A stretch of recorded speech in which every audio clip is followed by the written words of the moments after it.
we will get started here. So welcome to Digital Democracy on Tap. I'm Sarah Jane Crespo. COVID-19 has changed so much in our lives in so short a time. We're going to talk about what parents of school-age children are coping with, educating their kids at home from now until the end of the semester. Different schools are giving different levels of support to parents, but what are you experiencing? Send us your story or your question in the chat box now, and we'll get to questions as we go along. Joining our panel tonight is Dr. Tiffinie Irving, Deputy Superintendent of USD 259, Dr. Jessica Provines, Director of Counseling and Prevention Services at Wichita State University, and Jaime Snider, founder of Wichita Independent Secular Educators. Welcome, everyone. And let's get started with what Kansas families are experiencing now. Governor Laura Kelly issued a decision on March 17th stating that all schools, public, private, parochial, and secular, would be closed until August. Dr. Erving, did your team see this coming, and how did you cope with that at the start? Great question. Wichita Public Schools, along with other school districts across our state, had been engaged in conversations starting several weeks ago around this topic, beginning to talk about preliminary plans just in the event that a school closure would occur. And so we had already begun to assemble our crisis team and having regular meetings and regular discussion with our Kansas Department of Education. And so when Governor Kelly's announcement came, Wichita Public Schools was actually on spring break, but our crisis team assembled quickly to process that information, and we have been meeting daily since then to continue to monitor our plans as well as identify next steps and be able to just continue to enhance those as we go along. You know, there's no way I can think any of us could say we were fully prepared, but we were somewhat ready in the event that school closure announcement came about. Okay.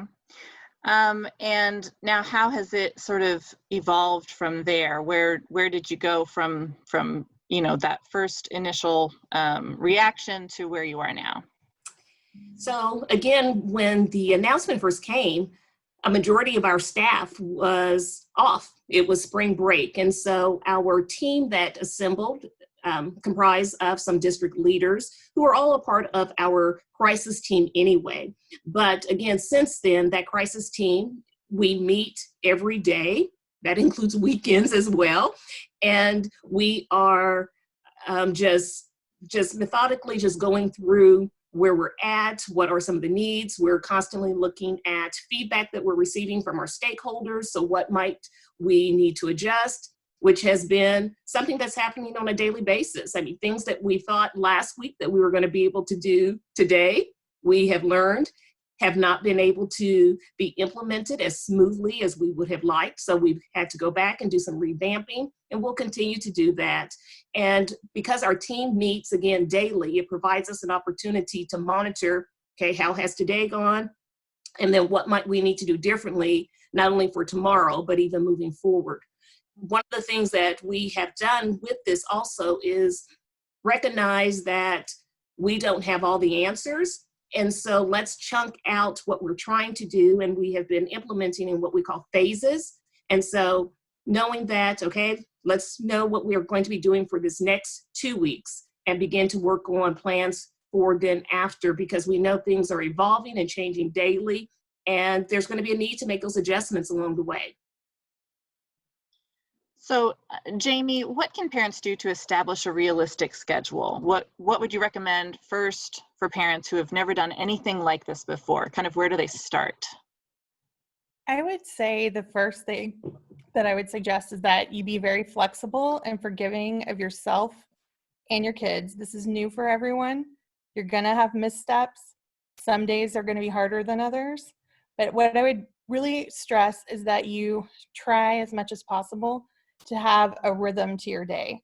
It doesn't necessarily mean every day is the exact same, but if the kids know, hey, we eat breakfast, then we work on school a little bit, we take a break, we maybe do go outside, take a walk, do some gardening, come back in, do a little more school, have lunch, you know, if they know what to expect, that makes everybody more comfortable.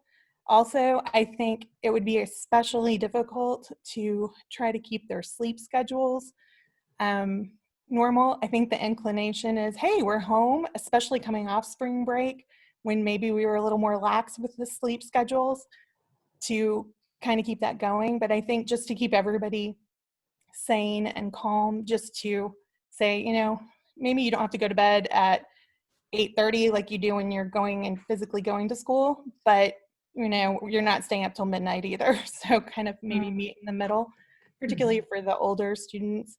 I know my teenager doesn't want to go to sleep when at the same time as his little sister. But and they're all home a lot more right now than they normally are, even as homeschoolers. Jaime Findling has an interesting comment here. Some of what I've read about sleep is positive. Letting them sleep in a bit seems like a good idea. Dr. Irving, do you find that, or this might be a question also for you, Dr. Provines, that students generally get less sleep than they should? This is a good opportunity for them to really get rest? I think as a society, we probably don't get as much sleep as we should. And so I think what Jaime was talking about was not letting your children stay up till, you know, midnight and then sleeping till noon, trying to keep some healthy sleep schedules. And one of the things we've been really enjoying in our family is waking up, you know, when we're ready to with the sun, and we've kind of turned the alarm clocks off, but we're still waking up, you know, before 8 o'clock and try and have breakfast and made and everyone changed and dressed for the day, staying all day in your pajamas before 9 o'clock, and then trying to get ready and get started. But it has been nice to sleep in a little bit, and I think that's okay, and probably a positive thing to get more sleep as well. Dr. Erving, do you want to add anything to that?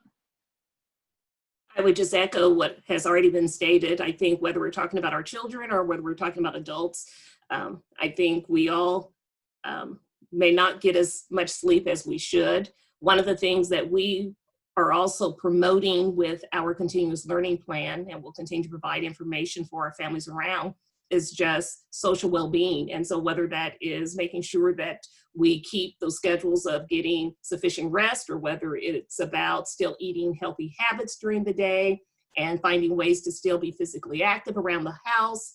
But all of those things contribute to our overall social and healthy well-being, which will help all of us during this different time. Dr. Provines, can you share a little bit about what children are experiencing psychologically during this time?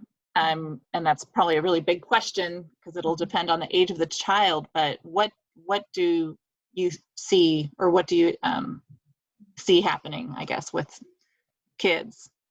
Well, children are definitely going to be impacted by this. And I think in many ways our children take their cues from their caregivers. You know, and so they're going to be experiencing a lot of the same stress and anxiety, you know, that we are, and how we role model how we are managing this is very important. I think it's important to have honest conversations that are age appropriate, you know, for whatever age your child is, regarding, you know, what is going on in the world. And I think it's also important, you know, to acknowledge and listen to what they've heard, ask them what they've heard about what's going on, and listen to what they're saying. And then make sure that you're also trying to, you know, maintain some of that routine that we've already talked about. Take breaks from the news. It's important to, I think, be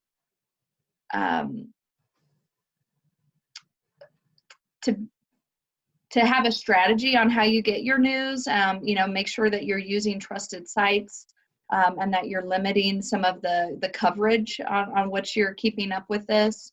And then to try and do some fun things as a family. You know, we can still get outside, we can still be physically active, Our family's been trying to do more bike rides, you know, after we get all of our schoolwork done and mom's done with working from home. We're all trying to take a family bike ride together.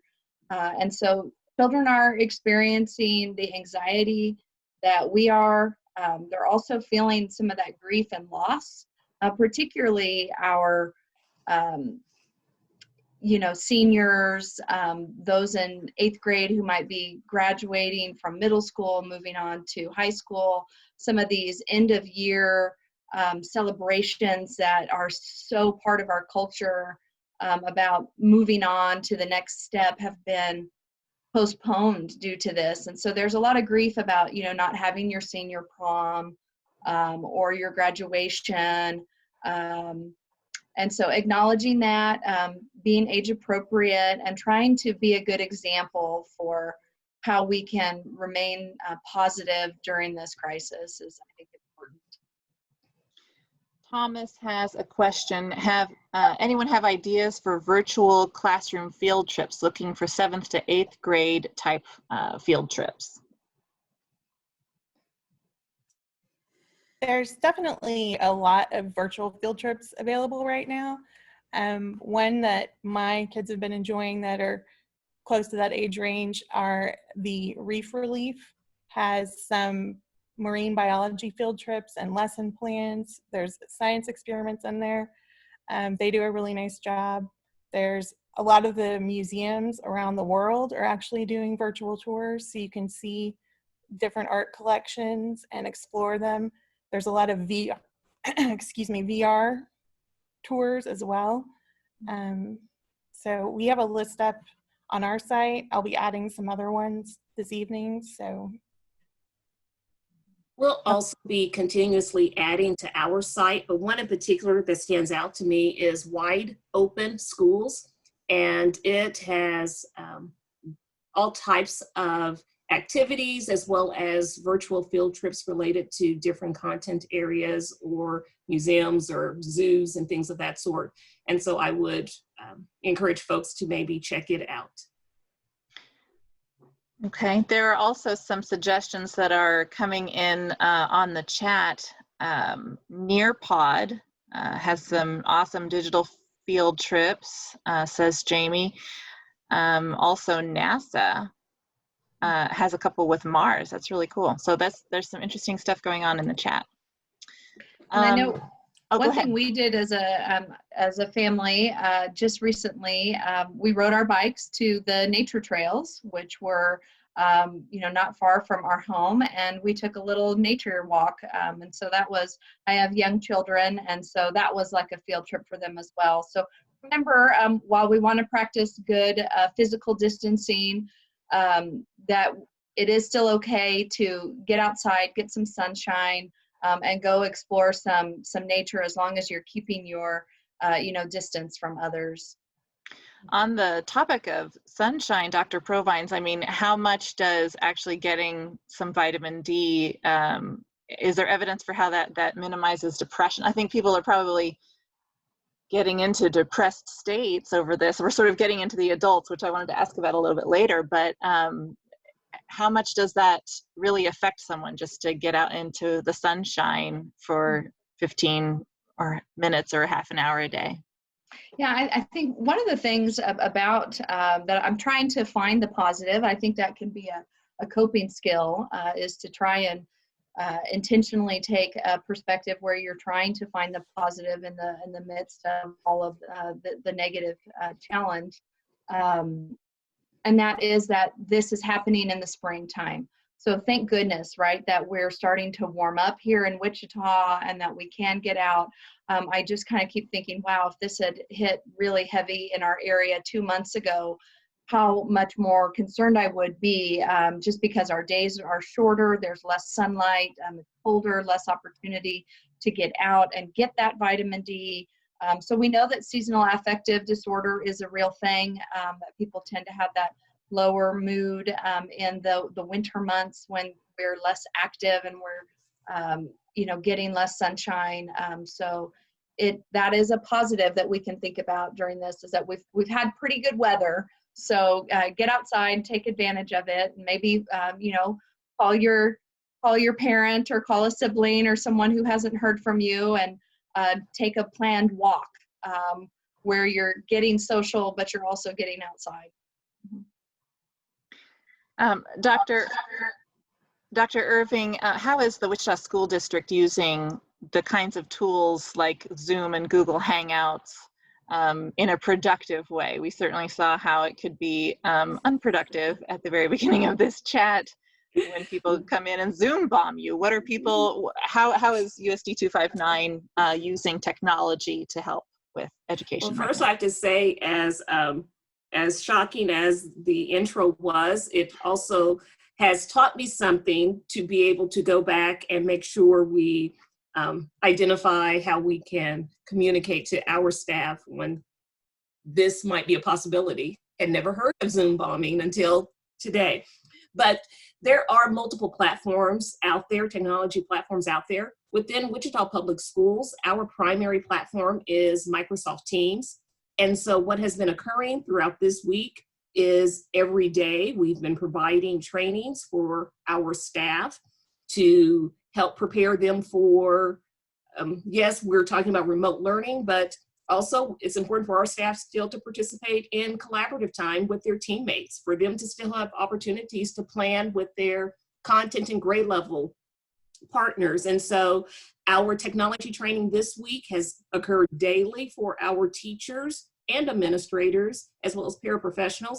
And so it allows time for them to get up to speed and be able to see how they will be able to use these tools to be able to support their professional learning communities, but also to be able to use them to provide instructional support to their students.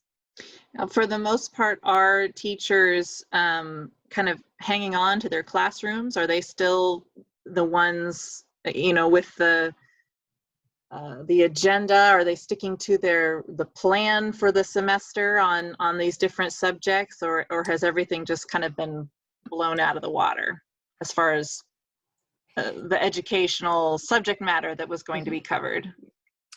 Well, what occurred last week is the state of Kansas, our Kansas Department of Education, assembled educators from across the state to be a part of a task force to provide some recommendations and some guidelines as all of us across the state are embarking on this continuous learning plan. And so from that, we have taken away some of those guidelines, which include what are recommended amount of times that different grade levels should be actually spending on academia work. Because although the academia work is important and we want to continue to engage our students in the continuous learning processes, it's also important that we're doing those things like supporting, I go back to the emotional well-being and social well-being of our students as well. So we are following those guidelines that were outlined by the Kansas Department of Education's task force. And so it will look different. We are not expecting, nor do we want students to spend the 7.5 hours doing only academia work, and it's not going to look the same as it would have if we were still in session. So our teachers this week have been participating in different types of professional development. They have been planning with their peers and meeting with administration teams to really outline what that's going to look like for their classrooms beginning next week. I have a question here from Jaime. Can you tell us a little bit about the opt-in plan for paper packets in USD 259? Yes. What is that? So we have, during this initial phase of our continuous learning plan, 2 different platforms that we have provided access to curricular resources. One is the online curricular programs, which aren't new to our students. They're the programs that they have been accustomed to, and so they still can access those at home now. The other piece is paper products. And so we started off with English language arts and mathematics for pre-K through high school. And so this week, we provided those packets in a couple of different ways. Families could download those from our website, but they also could pick them up at locations across the city. I mentioned earlier that this is an evolving plan. Well, Monday, our numbers were much larger than what we expected of families wanting to pick up paper products. And so because of that, what we are embarking on next week is week 2 plans are going to be mailed to all Wichita Public School families pre-K through 8. With that packet, also what we are asking folks, we'll be providing information tomorrow, how to opt in for future mailings, because we have a different packet for each week. And so if you do not need for us to mail them to you, that's great. But if you need us to mail them to you, that's okay as well. And so we're going to provide information for families to opt in, and then we'll be mailing those packets to them until the end of the school year. Okay, and for those other parents, they would just download the packets. Just download them from the website. Gotcha. And for well, I guess for all of these parents, what does this next month really look like? It's going to be different. How are what are the main ways that this is different for them? It's not 7 hours of sitting there studying. Yeah, go ahead. Yeah.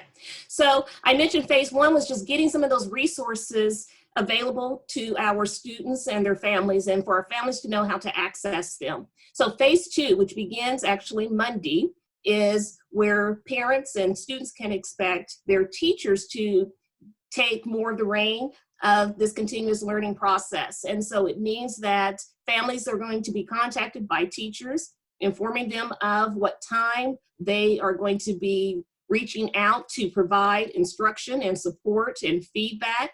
They're going to be sharing with our families what time and days that their office hours are, because they'll be working from home and they'll have identified office hours where families know this is a time that teachers will be available for them to check in.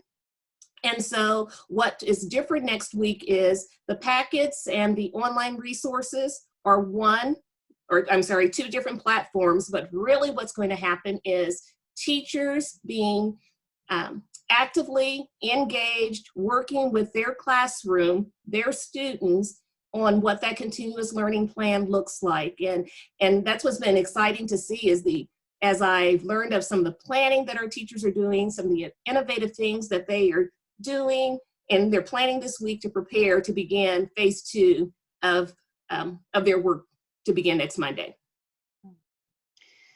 Jaime, whether or not a parent is being guided very much by the children's schools, what ideas can you share for them to manage schedules? You talked about that a little bit at the beginning here, but maybe some more detail on that. A lot of people are now working from home, and so this is a really abrupt change for everybody all at once. It's kind of just things piled on top of things that are shifting here.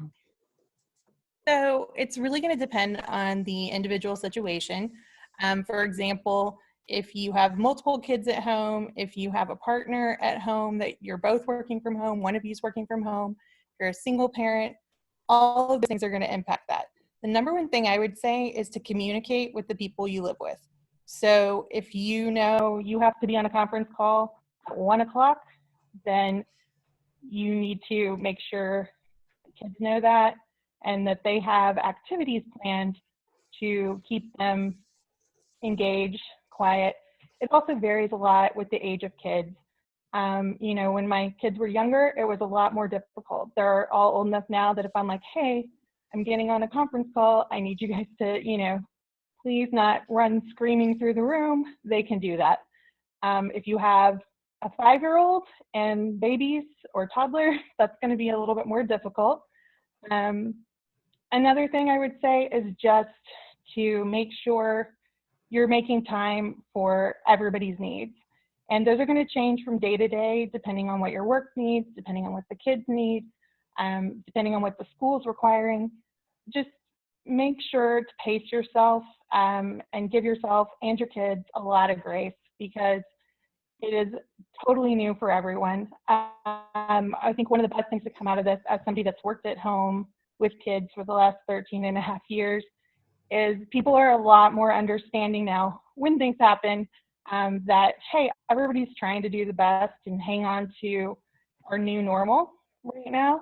So, You know, if somebody's kid opens the door during a conference call, everyone kind of giggles. If the dogs bark, it's not the end of the world. And I think that same thing goes for the school stuff because, you know, it's important that you keep learning happening, but it's not necessarily important that you hit every single benchmark that the teachers would have been able to in school and in a traditional setting. If you can just keep it moving forward, I think that's the goal. So as far as keeping it moving forward, and you know, now you've got your 3 kids at home or whatever, and you've never done this before. Let's say you don't have a lot of guidance from whatever the school was that they went to. What would be like the basics for how to set up kind of a quick curriculum for them? Are there just like 3 or 4 elements that you kind of just put together and click into a fit that is a little different each day? Or how do you like start that curriculum for them? I think it really depends again on the age of your kids and their interests and how engaged they are with what you're doing. There are tons of really great all-in-one curriculums out there that are some that are free, some that are available for purchase. There's all kinds of things, and different things are going to work for different families. So if you try something and you're like, this just isn't it, I'm arguing with my kids, this, you know, they're fighting me on everything, try something else. This shouldn't be painful for anyone, including the kids. So, you know, there's a lot of options. Find out what works for you. We do a lot of audiobooks at our house as a family and individually. We also, when my kids were younger, we had quiet time, which basically was my kids could listen to an audiobook, read, color quietly, but we all just kind of went to our separate areas. And that was as much for my sanity as theirs because, you know, it's a lot. It's a lot to be working full time and taking care of tiny people as well. We have a few questions here that I'd like to get to. Amber says, I have an only child kindergartner and I'm concerned she's not getting enough social connection with peers. Any advice for that? That's going to be a tough one. What do you guys think? I think it really depends on your comfort level. I know my daughter is younger and she's been really enjoying Messenger Kids. And I enjoy that I can see who she's talking to. I have to approve everyone she's talking to. So that's an option if you're comfortable using technology that you might consider. They can video chat if you allow it. They can just send stickers back and forth. I think just seeing their friends, having the occasional Google Hangout. We did a virtual pet show with our homeschool group where the kids were just showing off their pet tricks and whatever was happening at their house. But I think it just makes the kids feel good to see one another and to just be silly like they would at recess or, you know, at lunch talking. Just to have that connection is important, and certain kids and certain people need it more than others. Anyone else want to add to that question? I might like to say something. I just really want to give a shout out to our educators. This has been a Herculean effort to completely change how we're educating our students in such a short amount of time. And I just am really grateful, you know, to my children's teachers. I have a 7-year-old, a 6-year-old in first and kindergarten, and a 2-year-old at home. And I'm also working from home. So not only am I talking on this panel, you know, as a licensed psychologist in Kansas, but I'm really living through this working from home where I feel like my job has not slowed down. It's actually gotten twice as busy. And now I'm also trying to, you know, homeschool the kids, and my partner is an essential employee and is continuing to work. So I'm really doing it all by myself. I'm just really grateful for their educators and their teachers. They've had some really great ideas. My kindergarten teacher has asked us every day they would do a tell me something good, and they would all share something at school, and she's been able to continue that. We've been sending videos into her, and she created one long video for us to share with our kids so they can still see their classmates. They can still get together. use the technology, I think, that we have. Find some parents in your classroom and maybe set up some virtual play dates and try and make that happen. You may have some neighbor children that would like to plan a scheduled bike ride at 5 o'clock, making sure everyone stays their distance. But maybe you could do a bike ride or a walk or something like that. And I think it's just real important that that we practice some self-compassion and are kind to ourselves. I know I probably need this advice more than anyone. I feel like I'm failing in my job at work when I'm getting interrupted constantly in meetings, and then I feel like I'm failing my children who need more attention from me. So I think it's just really important that we have some self-compassion for ourselves and are kind to ourselves. And as opposed to saying, I'm not handling this, I'm not doing a good job, I'm failing my children, I'm failing my team, we've got to say, I'm doing the best that I can in the incredibly difficult situations that we're in. And recognize that, what all of our family needs are, shelter, food, a place to live. Those kinds of needs are most important. And then, safety, and then feeling love and connection. And sometimes we might just be trying to get those done, and we get a little bit of this learning done. And for anyone who has joined us after my introduction, for anyone who is newer into the group right now, I'm Sarah Jane Crespo, and this is Digital Democracy on Tap via Zoom. We have Dr. Tiffinie Irving, Deputy Superintendent at USD 259, Dr. Jessica Provines, Wichita State Director of Counseling Services, and Jaime Snider, founder of Wichita Independent Secular Educators. Please join the conversation in the chat box. We have a few questions to get to there, and we'll try to get through all of those by 6 o'clock. Let's talk specifically about the little ones, from early learning age, 1 to 3 years old, to elementary aged kids. Jaime, what are some of the things that you would suggest parents do for those really little ones right now, if you're now working from home and trying to manage them at the same time? So I would say a lot of play. They are going to learn the most just playing. If you can set up a sensory box with water or beans or some of the things you may have seen at your preschool or kindergarten. There's tons of ideas on Pinterest about easy ones that you can probably do if you have at home. Just read, and like Dr. Provines was saying, just connecting with your kids, particularly the little ones, that's going to make them feel the most comfortable and reassured. And the more they can do, kids want to help you. They always, sometimes with varying results. So I would just encourage you to involve them when you can, when it's appropriate, when your patience is there. And if it's not, just be real honest and say, hey, mommy's tired right now, and I would love to cook with you, but not right now. We can do that maybe tomorrow, or whenever you think you might feel more up to it.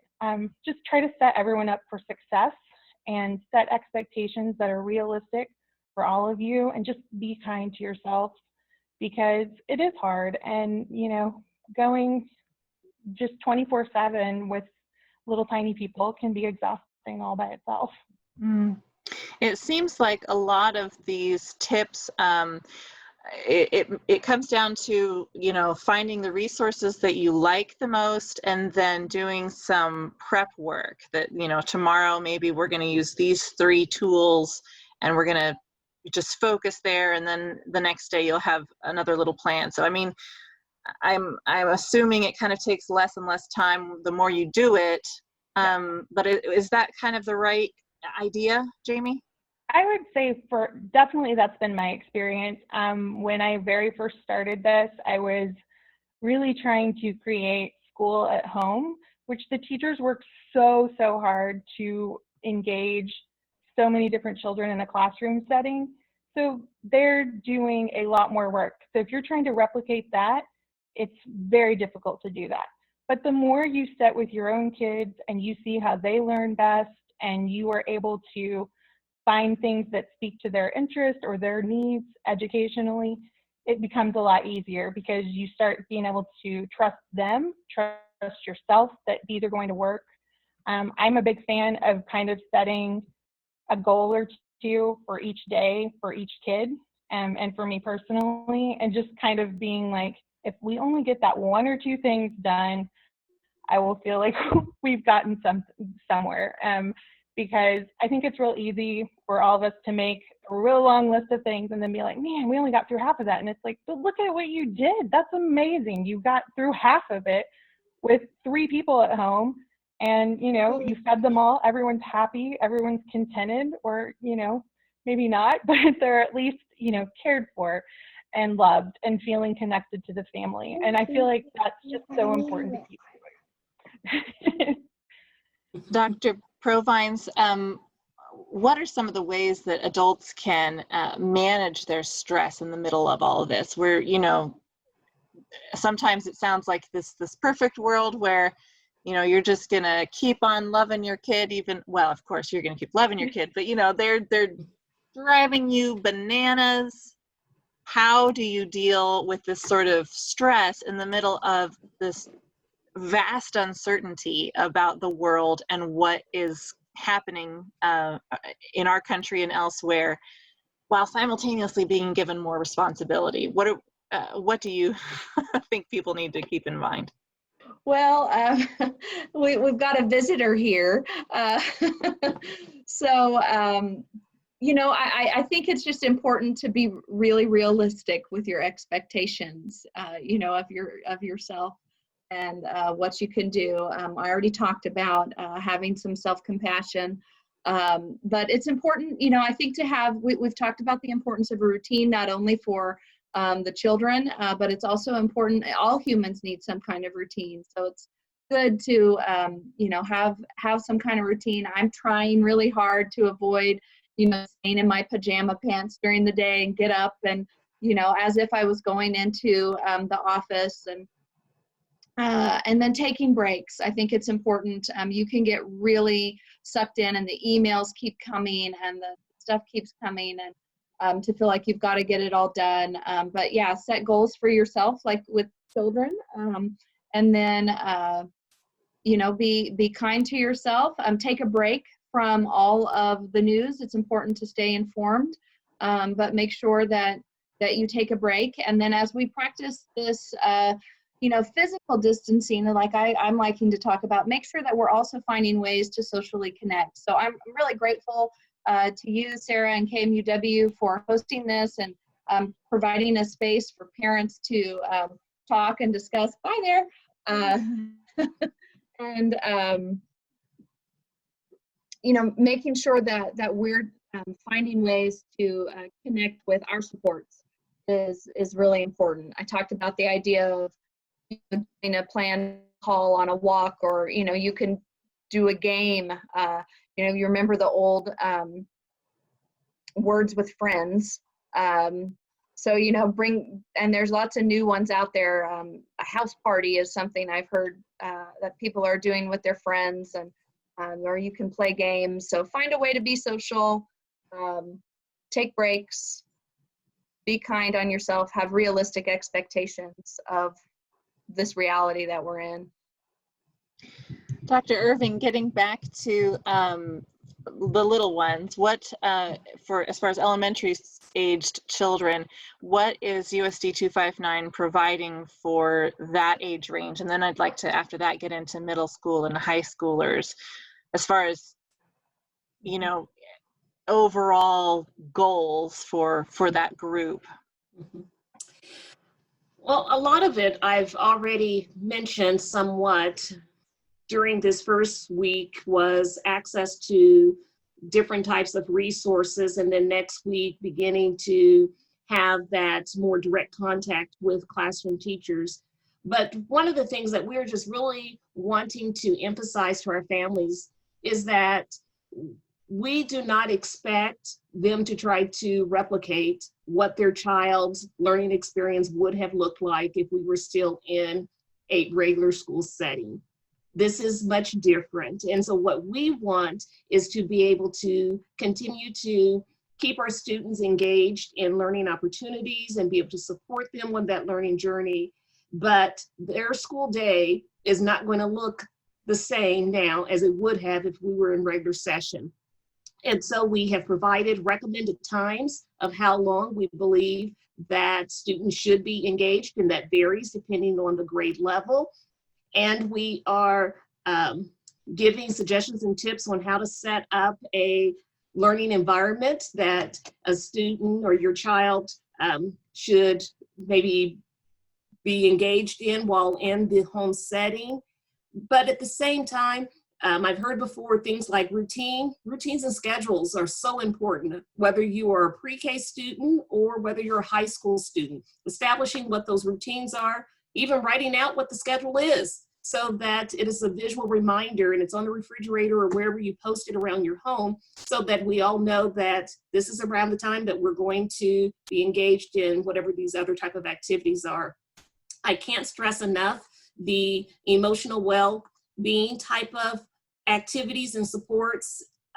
You know, I know for my own family, I have children and we now have game night every night after supper. It's become part of our regular routine, and it gives us an opportunity to just kind of debrief and laugh and have fun together as a family. And so those are the things also that we are emphasizing and stressing just as much as we will the academia pieces from the district. Those are some great tips. Thank you.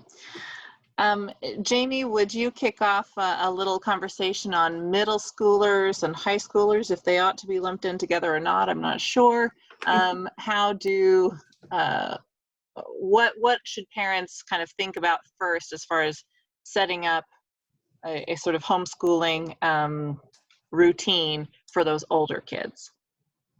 So one of the things I feel like with the older kids is to try and get their buy-in.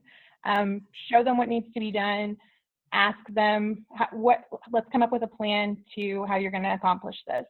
And the more they're involved in the planning, I feel like the more successful it is. With my middle school and about to be high school age kids, there's a lot of options out on the internet. I saw somebody in the comments mentioned Khan Academy. That's a great one. There's classes on OutSchool for pretty much every single thing you could ever want to learn about. My oldest is currently taking classes online for college credit that are being offered. There's a lot of different options available, and the more independent your learner is as they get older, the more things they can do. The key is to get them engaged in the learning, get them excited about the learning, because if it's something that's just coming top down, I feel like that's when we get a little bit more pushback than if it's something that they're interested in. Dr. Erving, what would you add as far as a general overview of a plan for those older kids? I know you're sending out plans, but I mean, what in broad strokes, what do those look like? You know, really empowering them to have some input in the process, and, you know, asking them, what are your goals? What is it that you would like to learn more about? What is it that you would like to get better at during this time? And helping them develop their individual plan on how they can partake in that. And so a teacher can help support them around that, and then parents at home can help support that, but really empowering them to be involved in I heard goal setting from Jaime, but you know, just what are some of the things they would like to be able to accomplish and get better at during this time period. So it's all about buy-in and kind of co-creation of that education with the older kids. Most definitely, because if it's something I'm telling you you have to do, you're probably not going to enjoy it as much. And then two, you may not follow through and do it. So that we're all successful in this process, just having conversations and finding out what is it that you would like to do, what would you like to get better at, and then let's develop a plan together for that to occur.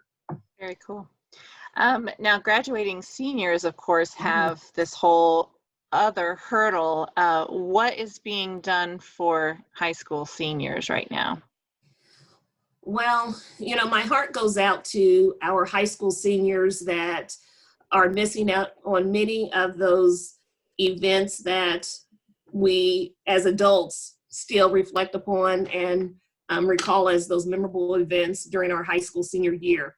But currently what is happening is we have a task force of some of our high school educators that are meeting to brainstorm how might we celebrate our high school seniors.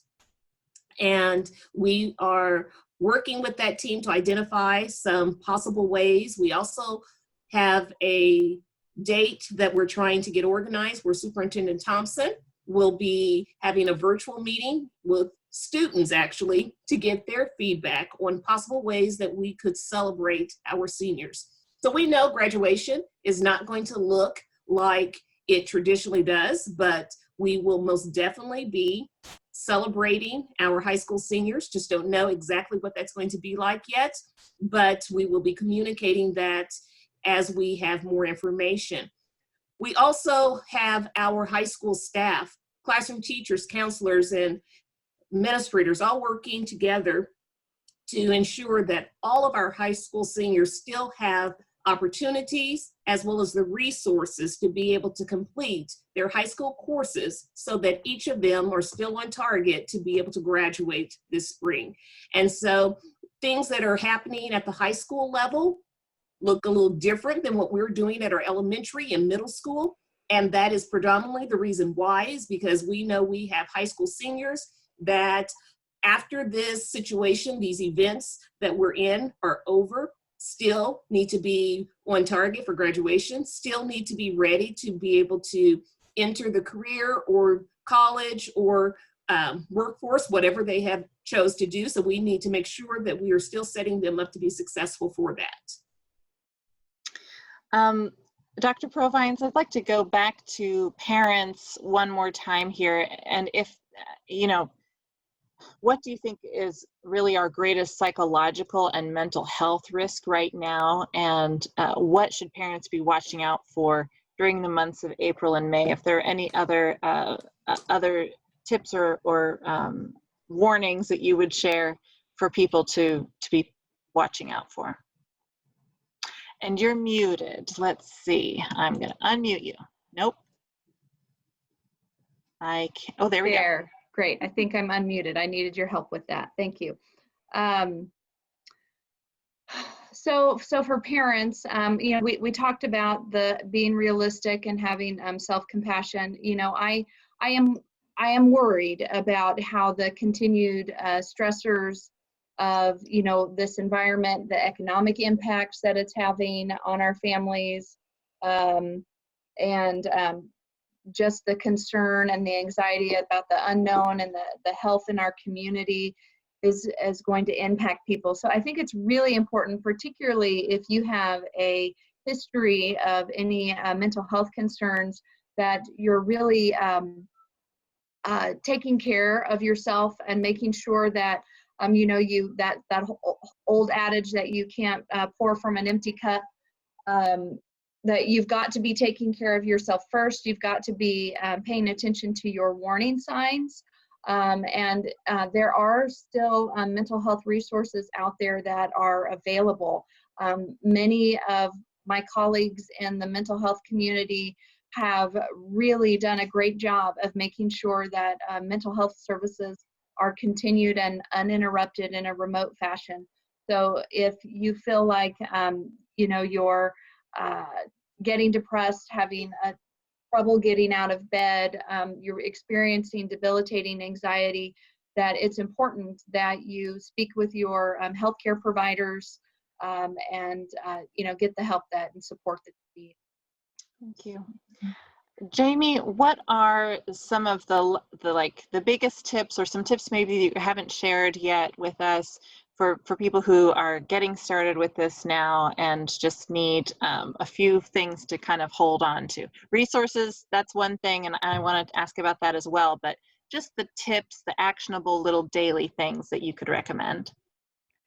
So one of the things that I think stresses out new homeschoolers the most is you've basically gone from having people be out of the house most of the day for, somewhere 8 to 10 hours, depending on your before and after school activities, to all of a sudden, you're in your house a lot more, which generates a lot of messes.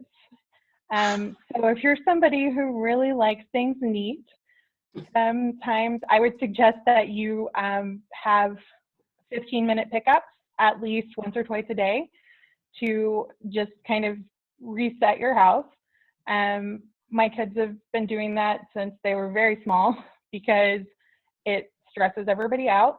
And my housekeeping has relaxed over the years as I realized I was either going to lose my mind trying to keep it perfectly or just chill out a little bit. And, as long as everything's clean, if there's a little bit more clutter than I like, to try to roll with it. The other thing I would say that I hear the most from people who are suddenly finding themselves at home is that their kids are snacking all day, which can get expensive and also is not generally super healthy. If you're somebody who likes to give access, I would just kind of set some parameters about what they're able to snack on and when. If you have set snack times, that might work for you. Some people that doesn't work for, especially if your kids wake up at different times, or they're profoundly different ages. So then some people, I have friends that make baskets, and each kid has a basket. That's their snack basket for the day. When it's empty, they're done. So if they eat it all by 10 a.m., too bad. But usually as they get a little bit older, they pace themselves and just make sure, anything you can do to get your family to operate as a team and to help you meal plan, help you cook, help you clean, because none of that stuff goes away. And then you have added the homeschool aspect and the working from home, in a lot of cases, aspect on top of it. So just anything you can do to be like, hey, we're all on the same team here. We all have to eat. We all want our house to be, livable and healthy.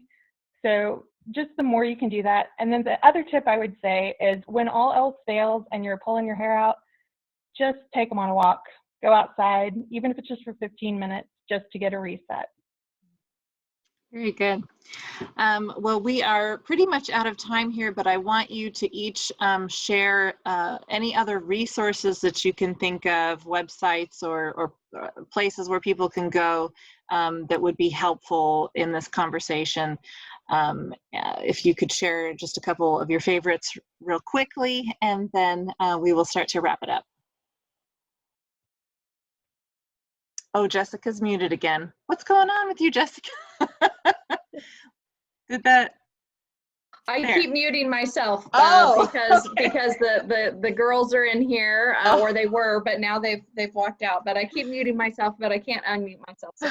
Sorry. I do just want to let people know that the Counseling and Prevention Services at Wichita State University is working very hard to continually bring tips for people on coping with their mental health during COVID-19 precautions. So if you follow us on any of our social media at Shockers Caps, CAPS,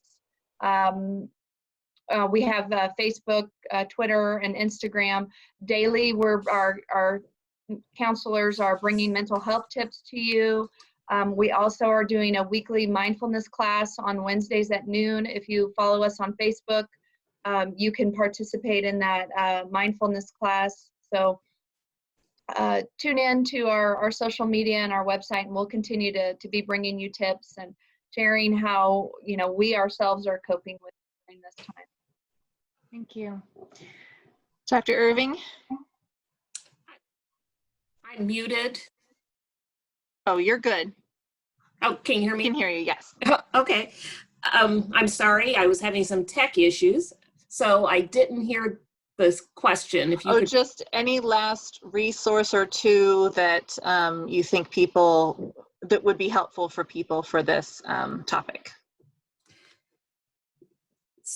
So I can't think of one specifically offhand. I will say that on the WPS Continuous Learning website, we are continuously adding additional resources. And although there are some programs and things on the website that are specifically only for WPS students, so only WPS students would have access, there are going to be lots of other things on there that our community, whether you are a WPS student or not, that can access. So I would encourage families to check it out, especially especially as time goes on, not just one time, but continuously checking it out, because we'll continue to add resources and information. And then through all of this, I would just encourage folks to have grace and patience as we all are embarking on this new reality. And it's okay that things don't go exactly the way we thought they might or should, or it's okay to have to adapt and change plans, and just give yourself permission to know that that's okay, that we won't be perfect, and we'll continue to learn and get better at what we're doing in this new reality for all of us. Thank you. Jaime, any last resources that you would share? I would suggest just checking out the Wichita Public Library. They're offering e-cards if you don't have a card, and they have tons of free online resources, books, audiobooks, databases. There's also Scholastic has a lot of online resources that are available and free. And then lastly, stories.audible.com has a ton of free resources for kids right now that they've opened up since the schools are currently closed. All right, thank you. And I've noticed some folks have been also putting links and suggestions in the chat. So if you haven't been looking at that, but you would like to find some of those resources, check out that chat box as well. There's a lot of links in there. And someone asked if there was a way for folks on this call to connect virtually to support each other in this. And that is a really good question that I don't have the answer to. But if you all would like to do something along those lines, the one thing I could suggest is that you email info@kmuw.org, and if there are several of you who email into that, we can connect you that way. Otherwise, after the fact, I'll see what Zoom has saved and I'll see if I can put out an open call to participants here if you are interested in keeping in touch with one another at all. So that will conclude our discussion this evening. Thank you all for joining the panel tonight. I hope you've enjoyed it. Our goal, of course, is to inform you with these discussions. And next time we're planning a financial triage in the age of COVID-19 subject. Right now that's planned for Tuesday, April 14th on Zoom. We'll be smart about it, and hopefully we'll have a really good conversation then. And in the meantime, check out engageict.org for past videos, podcasts, and more. I'm Sarah Jane Crespo. Thank you for joining us for Digital Democracy on Tap, and good night.